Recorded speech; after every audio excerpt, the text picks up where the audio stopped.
Telugu Desam party ఆవిర్భావ శుభాకాంక్షలు తెలియజేస్తున్నాను. ఈ రోజున 44 వసంతాల సందర్భంగా రాష్ట్రంలోనే కాదు, భారతదేశంలోనే కాదు, ప్రపంచం మొత్తం మీద కూడా ఈ రోజున ఒక పండుగలాగా చేసుకుంటున్నారు. దానికి నిదర్శనం మీరు చూడండి, స్క్రీన్ మీద హాలండ్ కనిపిస్తూ ఉంది.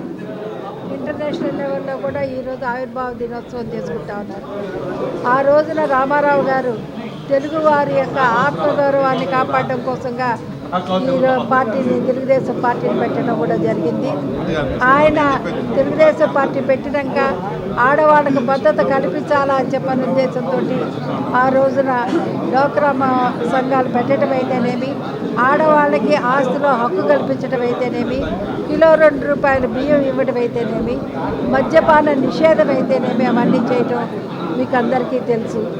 ఇంతే కాకుండా ఈ రోజున ఆయన అల్లుడు మా రాష్ట్ర ముఖ్యమంత్రి, మా నాయకులు నారా చంద్రబాబు నాయుడు గారు మామకు తగ్గ అల్లుడులాగా ఈ రోజున ఈ రాష్ట్రానికి సంబంధించినటువంటి రాజధాని అమరావతే రాజధాని అని చెప్పనని ఒక చట్టం చేసి దాన్ని కేంద్రానికి పంపించడం కూడా మీరందరూ చూడడం జరిగింది. ఆంధ్రుల్ని ఎక్కడికక్కడ వారి మనోభావాన్ని కాపాడమే తెలుగుదేశం పార్టీ యొక్క ముఖ్యోద్దేశము. అంతేకాకుండా 2045లో స్వర్ణాంధ్రప్రదేశ్గా తీర్చిదిద్దాలా అని చెప్పనేసి తండ్రి కొడుకులు ఇద్దరు కూడా అహర్నిశలు కష్టపడుతూ యువతకు ఉద్యోగాలు కల్పించడం అయితేనేమి, అనేక పరిశ్రమలు తీసుకొచ్చి ఆర్థికంగా ఈ రాష్ట్రాన్ని